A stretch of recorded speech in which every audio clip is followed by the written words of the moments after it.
Hi, today we're at RSPB Snettisham in Norfolk, and we've come for one of the high tide spectaculars, and it is one of the most wonderful sights you get to see of wildlife in the UK. There's only a few days each year when you get huge numbers of waders, but it's well worth coming to see. I got here very early, 4:30 in the morning. It's now 5:30, just a bit of a glow coming in the sky behind me. The initial plan was I was going to go in one of two hides at the far end of the pits, which is where the waders tend to roost. But I heard that yesterday the waders didn't drop into the pits, they flew over them but didn't land. So that's put me off a little bit.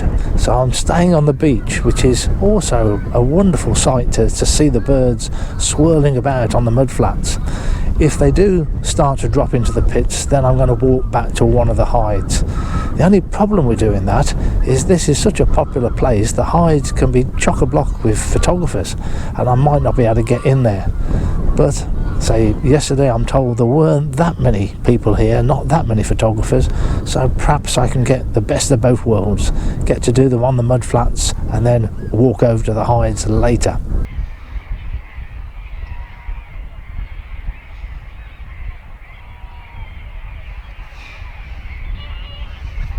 Now 6:20 and one other person has turned up.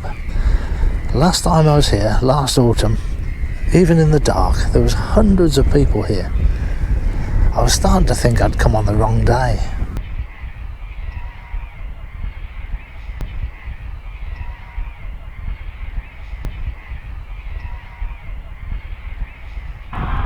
The first birds to leave the mud flats are the grey-legged geese. Later on in the winter there'll be pinkfoot amongst them too, but at this time of year it's just the grey-legs, and it's not my favourite bird at all. I actually don't like grey-legged geese.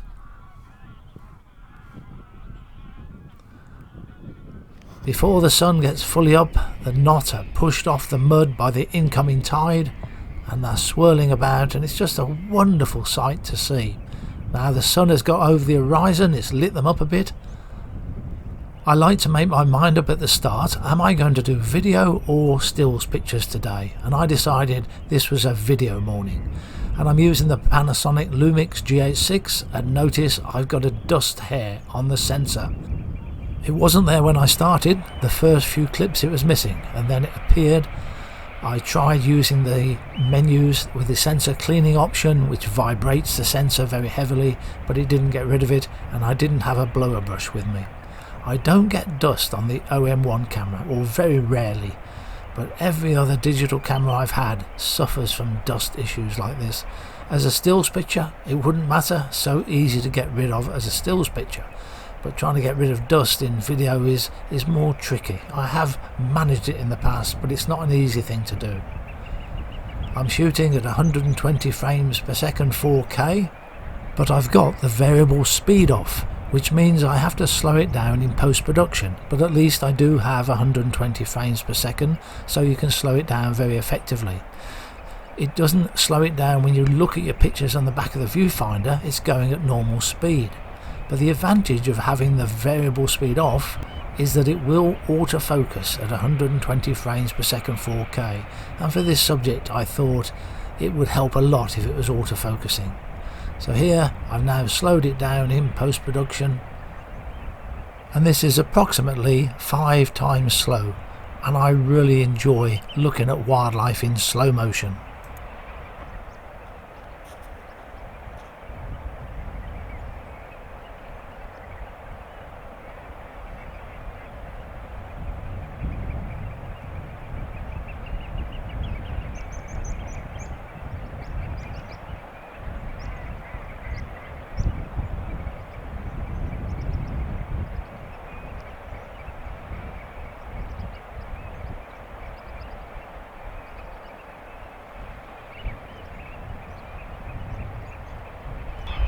Fascinating to watch the birds being moved along the mud flats by the incoming tide, oystercatchers and knots. And as the mud starts to run out, they have to take to the air.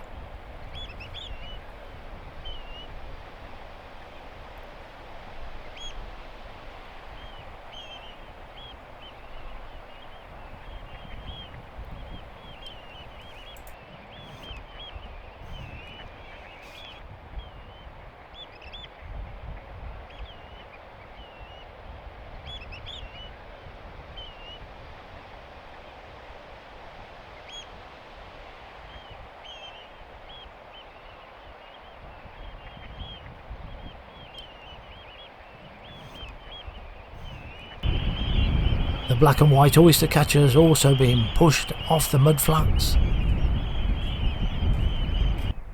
And a lot more people had arrived by this point, but nothing like the numbers that I've seen here before. So I made my way to the hides because I could see lots of birds had come in, but the knot were at the wrong end. Here we have a redshank in front of one of the hides.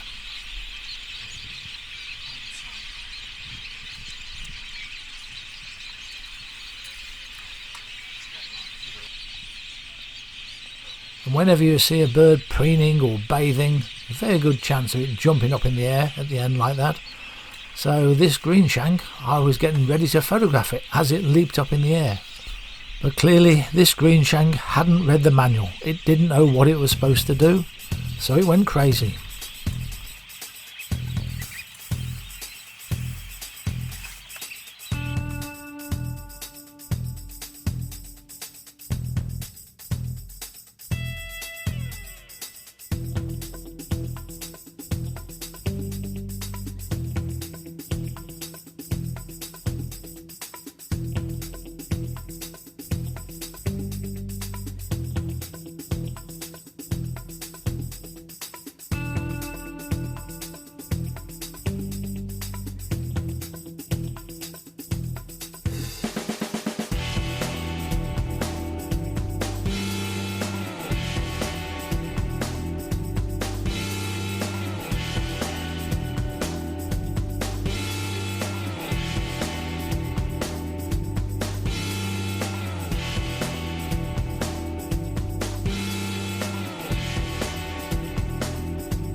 And finally, at the end, it did leap up.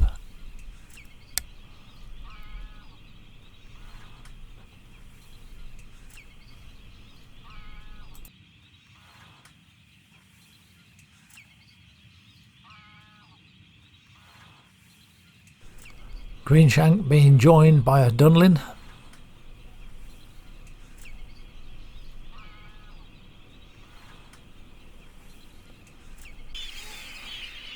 Here we've got lots of Dunlin and a few Sanderling amongst them too, and some slow motion video of a few more coming in to join them.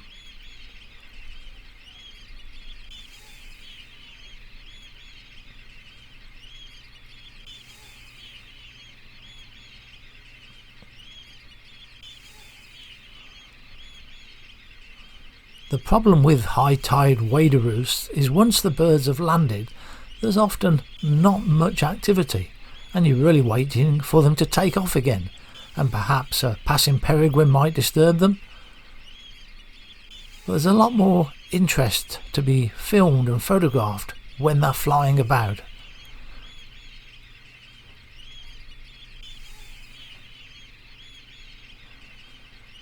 So if there's no sign of a passing peregrine, you could always call in a couple of microlights, get those flying across the pits.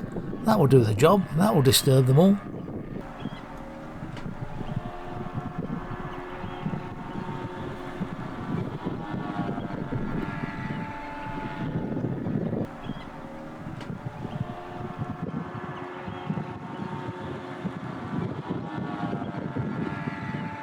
It did only take a few minutes before the birds returned and settled down again.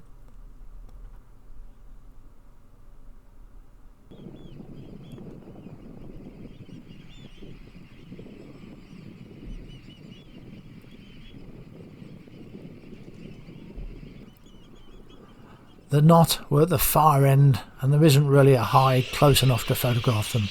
There's a second hide, you can see it on the right hand side of that picture. It's a much bigger hide, got these huge windows of which the glass is not very good optically, so you can't photograph through the glass, but they have left some apertures and some of them are on the floor, so you can lie down and get closer to the water level to photograph the birds. So this is a curlew sandpiper, of which I didn't get very much video, but I got a few stills pictures of it. And I have swapped over to the OM1 here. I even did some video with the OM1 at this point because I got fed up of that hair on the sensor. A lot of Godwits in front of the hide, There's a mostly black-tailed, but there are bar-tailed amongst them too. There's a bar-tailed at the back. You can see the barring on the tail. And a few stills pictures I took on the day. Mostly not here, but there's a Godwit, a Dunlin and a Sanderling amongst those. And Oystercatchers.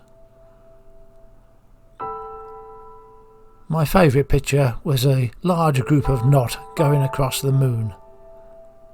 Thanks for watching.